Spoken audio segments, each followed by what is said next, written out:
guys, welcome to My Counselor Online. Today I'm sitting down with one of our counselors here, Tish Hedger, to talk through her article about sexual difference in marriage, just the role that plays, maybe ways that we can kind of combat that in our marriages. So I want to just start, Tish, by asking you if you can emphasize on this whole concept of sexual difference in marriage. What does it mean exactly? Yes, this is something very normal to get married and experience a difference in desire.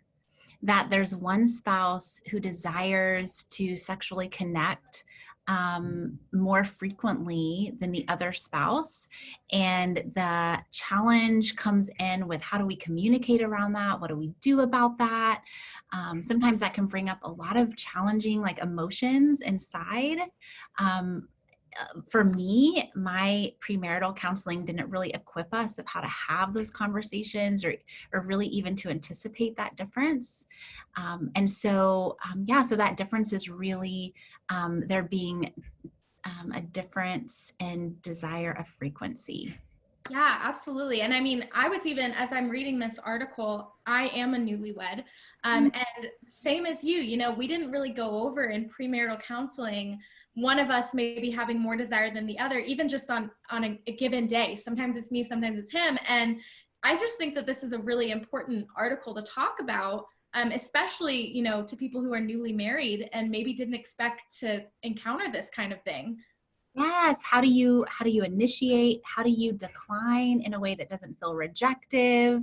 How do you initiate in a way that feels really good to your spouse? I mean, all of these things are really important to consider.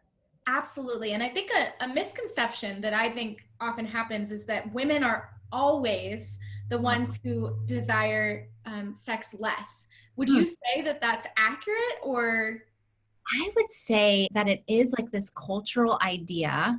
And I think we see this in the movies a lot Mm. where women get married and they think a lot of times that their husbands are going to want sex all the time and are going to be ready to go all the time. And I've actually sat with a lot of wives who have had higher desire than their spouses and have felt really confused about that, haven't really known what to do about that, have struggled with either like something's wrong with me or my husband isn't a normal male. And so I just really want to normalize that the desire for greater frequency can either be in the husband or wife. I will say that husbands, men tend to have the higher desire more often. So the statistic is about 80% of the time, husbands have a greater desire than their wives, but that is 20% of the time that women have the higher desire. And so it's very normal, both. And then again, right, 100% normal that there would be desire difference, right? So that's 100% of couples that have difference in desire. And so that's just a very normal experience that really couples can expect.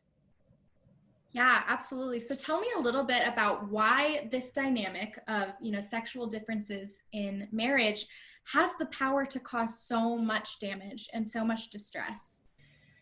Yeah, I'm just thinking about some of my own clients right now and just how much woundedness this can cause when it goes just discussed, not talked about, right? And so what happens is there's initiation and decline, but that's not really talked about. And so, maybe one spouse feels really rejected and is like, man, I was really that was a bid for love. That was a bid for connection. This was this moment of vulnerability that I was saying, I need you. I want you. Will you connect with me? And when there isn't a lot of communication around the feelings that are there on both sides, there's a lot of room for assumptions and misunderstandings and misconceptions, really on both parts. And so for the one initiating who is the initiation is not responded to positively, right? The feeling of rejection, the feeling of maybe I'm not wanted, the feeling of maybe there's something wrong with me, all of these fears and insecurities that can come in. For a spouse who typically has the lower desire, so their spouse that is reaching out for sex more often and they're feeling the need to decline. Maybe it's like, man, they're never happy. Or why don't I want sex as much as them? There's something wrong with me. And so I think that the danger is when the implicit feelings and thoughts that are going on inside of each spouse aren't being made explicit. So there can be communication. So if there is hurt, it can be talked about, or sometimes there's anxiety. Like, I don't know what's wrong with me. Like, why don't I want sex more? Or anxiety of like, am I not desirable? And so spouses are suffering with these things alone, and then it snowballs and it becomes this bigger and bigger kind of issue in the relationship, like an elephant in the room that is causing a lot of damage, trampling on a lot of things, but it's not being kind of discussed. And so it's a very tender subject, right? That's really interwoven with our whole beings. And so whenever there's challenges in the sexual relationship, it has the potential to really be hurting us in very like kind of deep and tender places in our hearts. Absolutely. Yeah. And I mean, you just mentioned communication, and that's one of the tools that you talk about in your article as a way to combat this issue, to avoid that marital tension. And another one that you mentioned is just understanding yourself. And I would love it if you could just emphasize on what that means as being used as a tool to combat this. Hmm. Yes, I mean, there's so much to be said about this. Books to be read, books to be written about this. And so I think in my own mind right now, I'm trying to think of where to start. But I think a really easy place to start is, do I have initiating desire more often, or do I have responsive desire more often? And so initiating desire is typically experienced by the person with higher desire frequency, and or higher frequency desire. And that's just when the physical arousal and the kind of emotional and mental desire are all coming together in one moment, and they feel like ready to go in that moment. And responsive desire, who is oftentimes female, right? 80% of the time, if we go with that statistic, females experience the responsive desire, which means spouse initiates. It's kind of like, I wasn't thinking about that at all. Like, it wasn't on my radar at all, but I'm willing to show up to that space and just see what happens. Kiss and cuddle and maybe talk and connect and touch. And that oftentimes for women, physical arousal happens before desire. So that means that their body, if touched and they kind of make space for that connection, that their bodies physiologically arouse. So all the physiological markers of arousal happen. And then kind of aligning the mind and the emotion with that physical arousal, and then kind of desire grows. And so even just being able to identify, which do I have more often? And for the spouse who has initiating desire, that's super helpful, right? To understand the differing experience, that what I'm experiencing in this moment of just feeling like ready to go isn't their experience at all. And that can help bring a lot of patience and understanding. And then for the spouse who has the responsive desire, right, that can create a lot of understanding of like, oh, what I'm experiencing in my body is normal, but it's also very different than what my spouse is experiencing. So I can communicate and say, this is where I'm at. This is what I'm feeling. You know, can we just start slow? Can we touch? Can we kiss? And then to really be encouraged to change the goal. That sexual connection is much more about sharing and receiving and giving pleasure. And that when we show up to that space and touch each other and talk and connect, whatever that results in, right? Whether that's like just 20 minutes of cuddling and touching and making out, right? A lot of couples who've been married for many, many years, they're like, wow, we don't even make out anymore. Just creating more like space just to like be together, that you're like making deposits in your sexual bank account, if you will.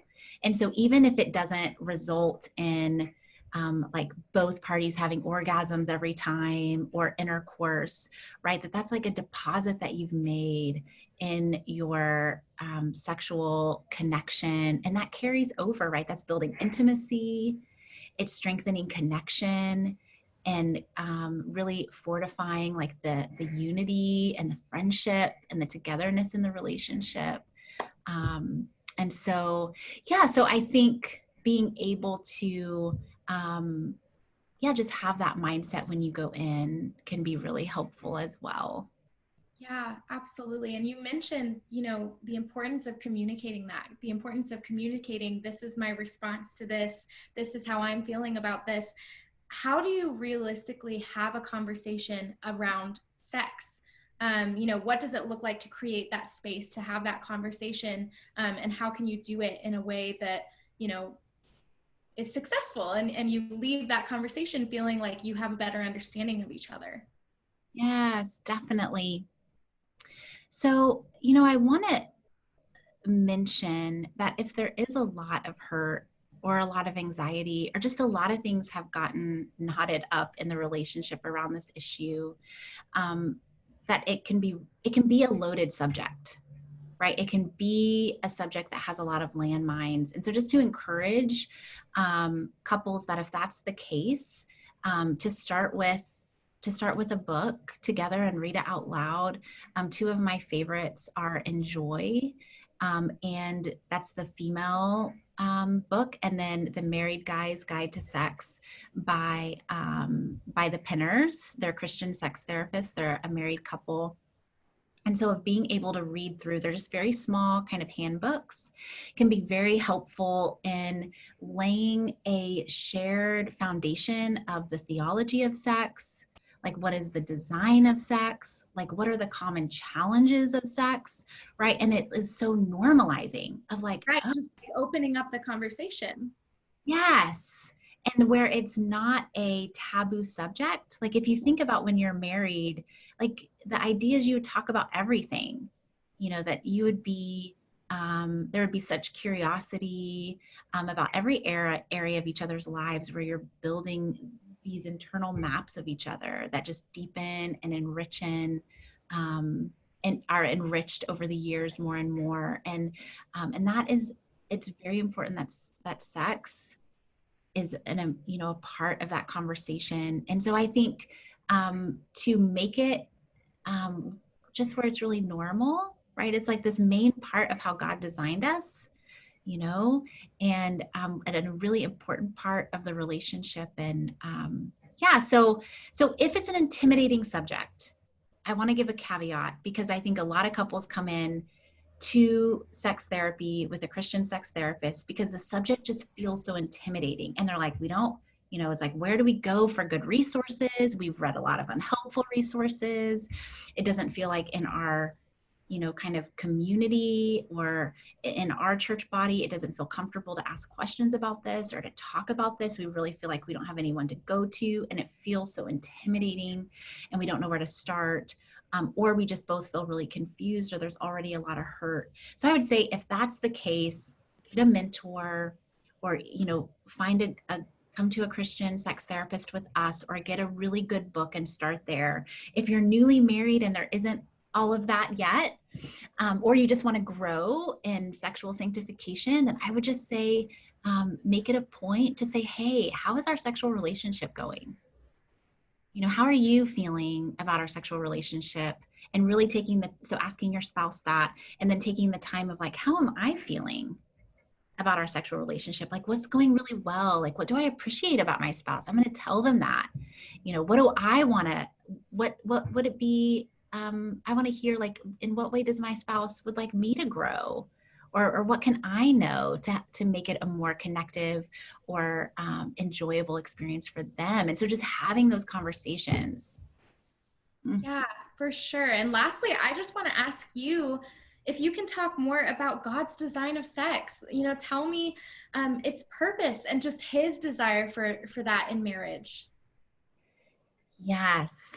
I think it's so important to remember that like sex was God's idea, and he could have made having children, and he could have made reproduction just non-pleasurable, like just something that we do.